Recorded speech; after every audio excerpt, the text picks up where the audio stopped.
Eu sou a videira verdadeira. É Jesus que está falando. Eu sou a videira verdadeira. O meu pai é o agricultor. Todo ramo que estando em mim não dá fruto, ele corta. E todo que dá fruto, ele poda, para que dê mais fruto ainda. Vocês já estão limpos pela palavra que lhes tenho falado. Permaneçam em mim, e eu permanecerei em vocês. Nenhum ramo pode dar fruto por si mesmo, se não permanecer na videira. Vocês também não podem dar fruto, se não permanecerem em mim. Eu sou a videira, vocês são os ramos. Se alguém permanecer em mim e eu nele, esse dará muito fruto, pois sem mim vocês não podem fazer coisa alguma.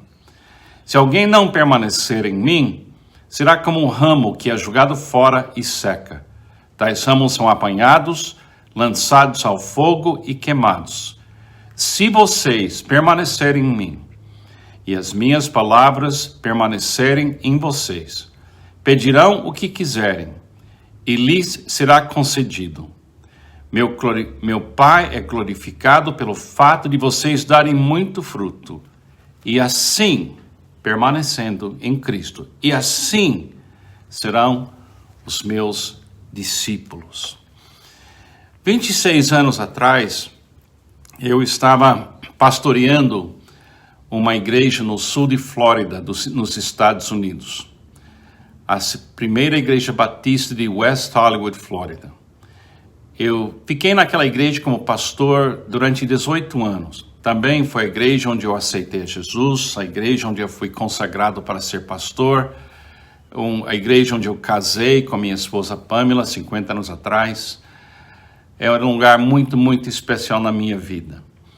Mas em 1995, eu passei por uma crise naquela igreja. Eu era o pastor titular, a igreja era grande, complexa, tinha uma escola cristã com quase 850 alunos. E era uma fase muito difícil no meu ministério. E durante aquela crise, eu comecei a questionar a espiritualidade que eu estava vivendo e a espiritualidade que estava enraizada na nossa comunidade. Não é que era uma espiritualidade assim, sem base. A igreja era uma igreja bíblica, uma igreja batista, era uma igreja muito bem estruturada, ganhava muita gente para Jesus. Mas eu comecei a perceber que tinha alguma coisa que não estava alinhado. E especialmente na minha própria vida. Eu percebi que a minha espiritualidade não estava dando conta da minha realidade. Isso me assustou. Eu estava aplicando uma espiritualidade que veio do meu tempo de conversão, estudo no seminário, um preparo muito bonito, muito bem feito. Já tinha sido missionário no Brasil, já plantei igrejas, mas eu cheguei num ponto que eu comecei a questionar a espiritualidade que eu estava vivendo e vendo na vida das outras pessoas.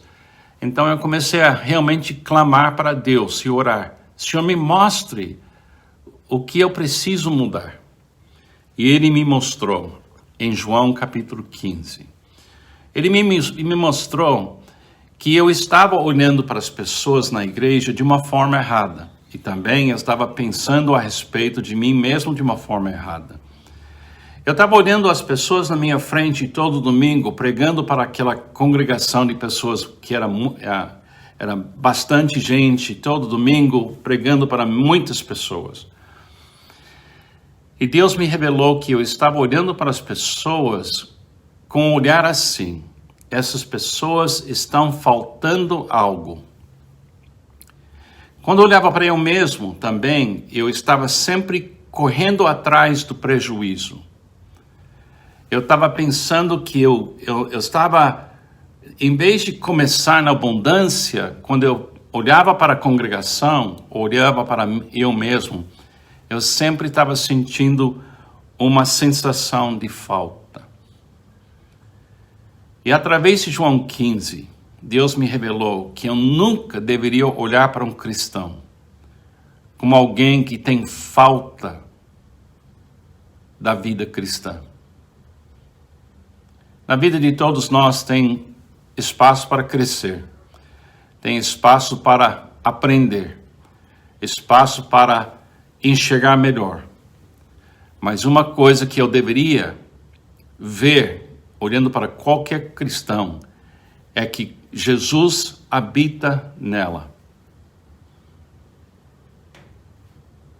Parece uma pequena coisa, não é? Mas é uma coisa enorme. Quando você olha no espelho e você vê você tem uma sensação que você tem falta. Você lembra das palavras de Salmo 23? O Senhor é meu pastor, de nada terei falta. Isso foi antes de Jesus vir ao mundo. Agora que Jesus veio ao mundo, morreu por nós e agora habita em nós, como é que a gente pode pensar, está me faltando algo para viver a vida cristã? Não, a vida cristã vive em você. Essa mudança de paradigma, essa mudança de ponto de partida, mudou meu mundo espiritual. Em primeiro lugar, me deu a convicção que quem tem Jesus não tem falta de absolutamente nada. Isso quer dizer que Jesus não deixou um sistema de discipulado que tem falta. Ele mesmo falou que ele veio para esse mundo para nos dar vida abundante. Neste exato momento, eu vendo vocês na minha imaginação e vendo eu aqui neste momento, meu ponto de partida é que Jesus é a videira verdadeira. Isso quer dizer, Ele é tudo que Deus tem para mim. Ele é tudo que Deus quer de mim. Ele é a fonte de tudo que Deus tem para mim e Ele é a fonte de tudo que Deus exige de mim. Por isso Ele fala, sem mim, nada podeis fazer. Eu tenho a vida cristã. Você tem a vida cristã. Na igreja evangélica, nós temos uma convicção muito forte e uma convicção linda que a gente é perdoado. Por causa da morte perfeita de Cristo na cruz, sou perdoado. Graças a Deus por essa convicção. Também, na igreja evangélica, a gente tem uma convicção muito grande que se a gente morresse agora mesmo, a gente iria diretamente para a presença do nosso Pai Celestial. Glória a Deus por essa convicção também.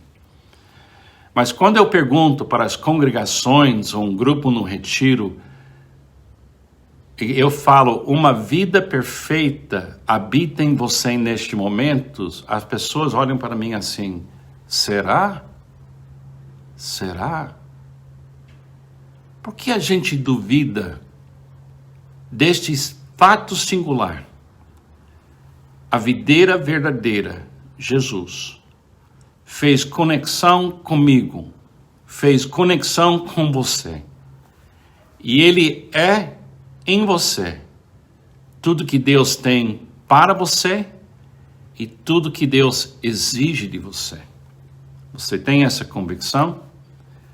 Eu descobri naquela crise 26 anos atrás que quando a gente está discipulando pessoas, nós temos que tomar muito cuidado de não comunicar para as pessoas que nós temos o que eles não têm. Porque a gente estudou muito, porque a gente fez muitos treinamentos e fez muitos cursos, que a gente foi acumulando a vida cristã. Ninguém vai acumular a vida cristã. A vida cristã ou vive em você, ou você não tem a vida cristã. Quem não tem o Espírito de Cristo, não é de Cristo, diz o apóstolo Paulo em Romanos 8. Então, João 15 foi para mim um divisor de águas. Era uma oportunidade para eu repensar o discipulado e repensar como levar pessoas para essa abundância que já vive nelas. Em vez de ver pessoas olhando do púlpito para a congregação como pessoas faltando à vida cristã, Deus com muita paciência, Deus me ensinou que eu nunca deveria tentar colocar a vida cristã dentro de uma pessoa que é crente em Cristo. Em vez de colocar dentro, eu precisava chamar para fora a vida cristã. Tem uma história que me ajudou durante aquele tempo de crise, 26 anos atrás, onde Deus mudou o meu paradigma da espiritualidade da vida cristã. Tinha um jovem que morava num país muito pobre. E ele queria sair daquele país e ir para um outro país onde ele achava que ia ter um futuro melhor para ele viver. Então ele trabalhou durante 2 anos e sacrificou muito para acumular dinheiro suficiente para comprar uma passagem de navio para ir para aquele outro país onde ele achava que um futuro melhor aguardava ele. Chegou o dia da viagem, ele estava subindo para entrar no navio e de repente lembrou, puxa, a viagem é de 7 dias e eu não quero gastar o pouco do dinheiro que eu tenho em comprar comida durante a viagem. Então ele foi correndo até uma padaria e comprou biscoito e água. Entrou no navio, achou seu pequeno apartamento no lugar mais simples dentro do navio, fechou a porta e disse, eu vou aguentar. Eu tenho biscoito e água e eu vou aguentar a viagem, porque eu quero chegar lá com algum recurso nas minhas mãos. Durante a viagem, os tripulantes bateram na porta dele cada manhã, dizendo, café está sendo servido. Ele nunca abriu a porta, nunca saiu para buscar comida. Ele teria que sofrer até chegar. Todo dia, no almoço, outra pessoa. O almoço está sendo servido. O jantar está sendo servido. Ele passou 5 dias negando o seu desejo de comer alguma coisa. Mas ele ficou tão fraco e tão quase desesperado que no sexto dia, ele abriu a porta, olhou para a pessoa que estava convidando ele para tomar café da manhã e disse assim, tem um trabalho que eu posso fazer aqui no navio para pagar a minha conta para comer café da manhã? E o tripulante olhou para ele com muita confusão e também com pena e disse, o senhor não entendeu que na hora que o senhor comprou sua passagem, todas as refeições já são suas. É pago. O rapaz começou a chorar, porque ele estava sofrendo de uma forma desnecessária.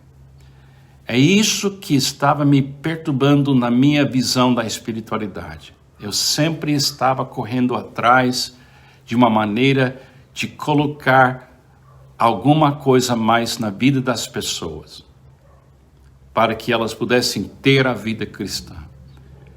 E Deus, naquele momento de confusão na minha vida, 26 anos atrás, ele abriu os meus olhos. Ele disse, Carlos, para. Todo cristão, seus pecados são perdoados. Sua chegada no céu um dia é uma coisa garantida. Mas Carlos, Jesus habita em cada cristão e habita em você. A conta foi paga e as refeições de cada dia, a abundância é sua. Carlos, leva pessoas a aprender o que é permanecer em Cristo. E assim, eles vão receber de Deus tudo que Deus exige delas. Eu espero que você realmente possa acompanhar esse pensamento. E durante esse curso, a gente vai vendo e vivendo isso cada dia. Eu espero que você possa ter esse encontro cada dia, se não ao vivo, pelo menos vendo esses devocionais. Então eu acho que essa introdução começa bem o que a gente vai fazer. Cada dia a gente vai passear nessa vinha, não para completar o que falta, mas para ver a perfeição da vida da videira que conectou-se com a gente eternamente. Que Deus te abençoe. Acho que foi um bom começo, pelo menos meu coração está muito alegre. Que Deus te abençoe. Tenha um ótimo dia.